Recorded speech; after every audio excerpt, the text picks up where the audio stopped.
Test. Hello guys, it's Francis and Dead. Welcome to my channel. Tonight I would like to disclose and review a couple of memory fragments I managed to archive after I departed from Sydney. And it primarily consists of the paths I chose, the footprints I made during multiple decision making periods, during some critical moments, and I would like to share them with you guys, just for the sake of transparency and honesty, since you guys have look after me and my channel so much. Okay, first of all, we can begin with the quality of life that I enjoyed in Sydney. I wouldn't think much of the housing affordability in Sydney, since it really costs you an exorbitant amount of money just to get somewhere decent to live in. Let's say in inner Sydney, Waterloo, now the average rent costs around $400. Of course, 400 Australian dollars for a single master room that includes your own toilet and shower, bath. Sometimes, if you are lucky, you can also get your own bathtub. If you can get in close proximity to local church, that would be even more awesome, since I'm sure you will need a church, to pray, to make your prayers during times of difficulties. I'm sure almost everyone, not almost, absolutely certain, I'm absolutely certain that everyone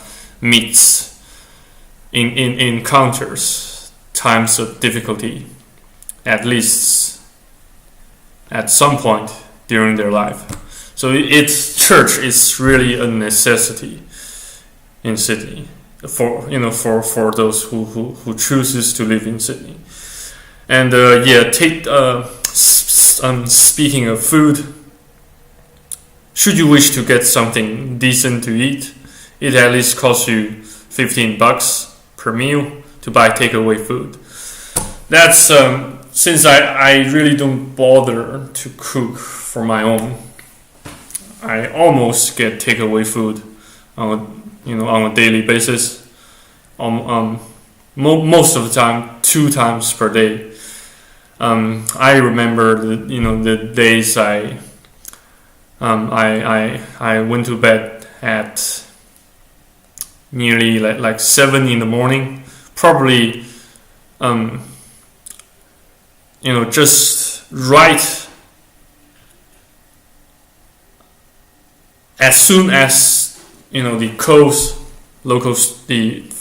infamous, or you can call it infamous local supermarket, as soon as it opens at 7 a.m.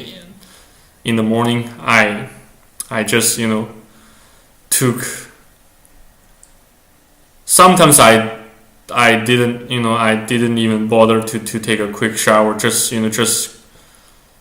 spilled some water on my face, and then I just go shopping at Close, and just buy some groceries, bread, sometimes some canned coffee. And then I would make my way back to my room, and just have some food, have some bread.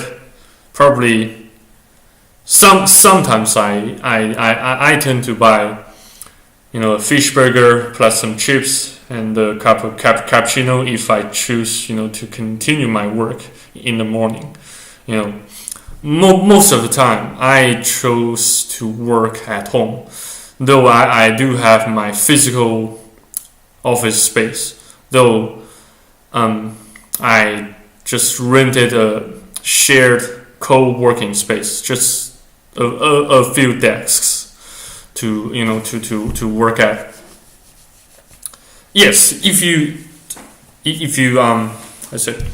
let's say should you wish to get yourself some co-working space, you can go to Fish Burners, which gives you a period of 7 days free trial, as long as your business entity qualifies as a scalable business. You can approach them and talk to them, see if you can pass their selection process, and then you will get to use 7 days free trial. No strings attached. I can guarantee you that.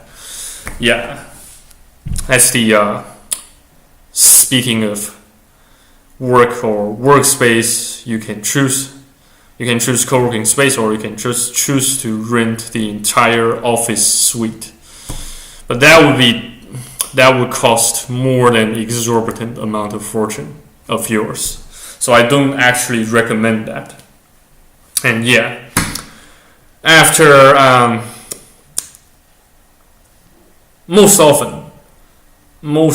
often I just went to bed after I went to Cole's supermarket to buy myself some food. Then I play a bit of Mass Effect, just to get some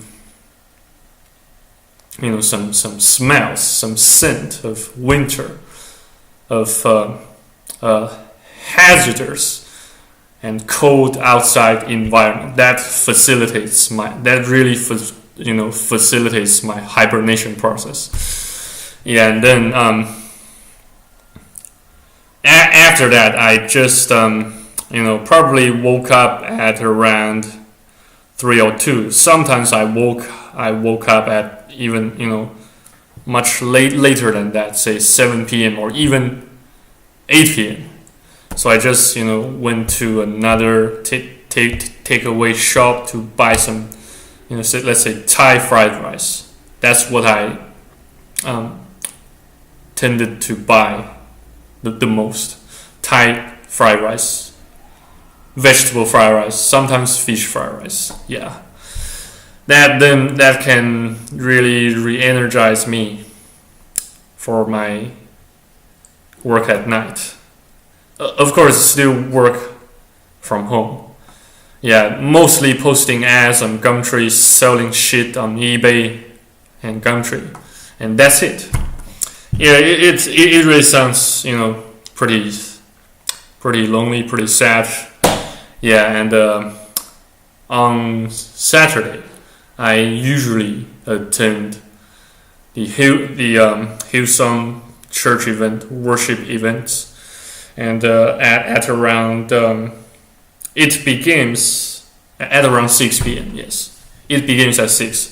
But most likely I got there. I tended to to reach there a couple of minutes late. Yeah, and just to try to make some more new friends.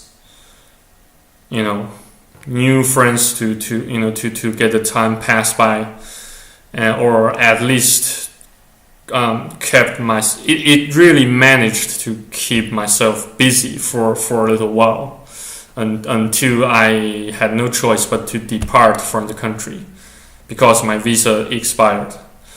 Yes, it is really a sad story. I believe I have wasted enough of your guys' time, and thank you for listening and watching. Tell me your stories in Sydney and your stories in Australia, or your stories living away from your parents. I really love to hear your guys' unique stories. Okay, thank you for your guys' time, and I shall see you on the next video presentation on YouTube. Have a great day or a great night. Stay awesome and God bless. Bye bye.